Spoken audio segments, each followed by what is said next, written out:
Ganesian from University Technology Malaysia. Today, my partner Hu Zijun and I will introduce HIRARC at laboratory to you. What is HIRARC? HIRARC is Hazard Identification, Risk Assessment and Risk Control.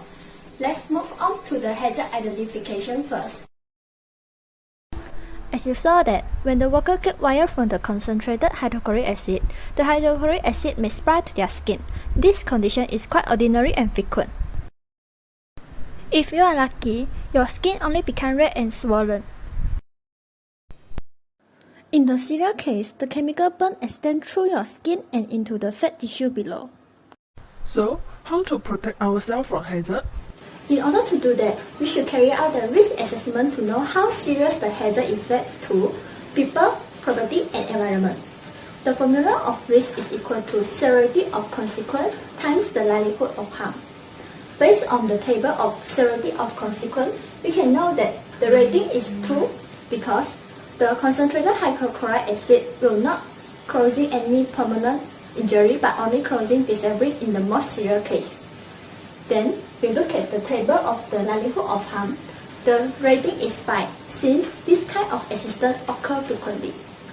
So, 2.5 is equal to 10. The rating of 10 for the risk means that this is the medium risk.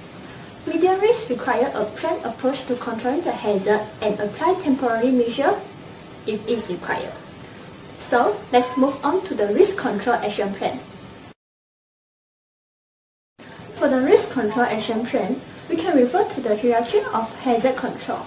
Let's start from the least effective control, which is using the personal protective equipment.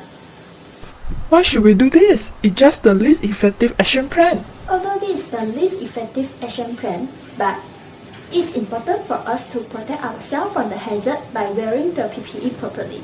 We will show you the detail later on.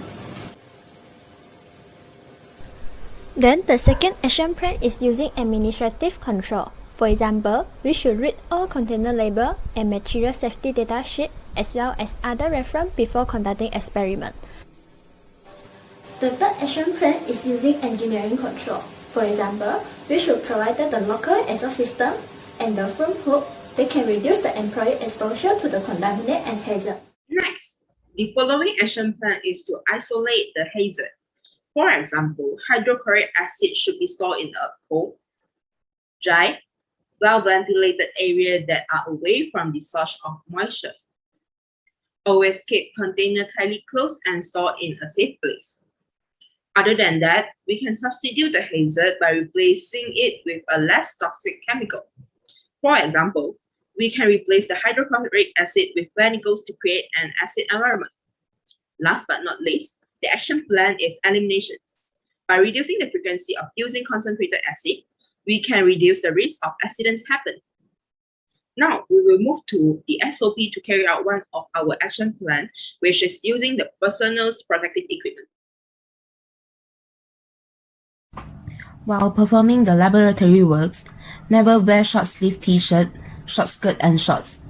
Always wear a lab coat and clothing that are completely cover arms and legs. Besides, do not wear sandals or sneakers in the laboratory. Always wear the cover shoes at all the time. Jewelry should not be worn which could come to react with chemicals. Wear standard gloves when handling the corrosive chemical. Make sure we wear the gloves that make of the material known to be resistant to permeation by the corrosive chemical. Next, wear goggles to prevent splash of the chemicals happen. Last but not least, wear the face shield to protect our face, throat and neck. As we say, prevention is better than cure. To have a safe workplace, we should identify the hazard that we'll have in our workplace and always practice the action plan to reduce the risk of accident happen. That's all from us. Thank you.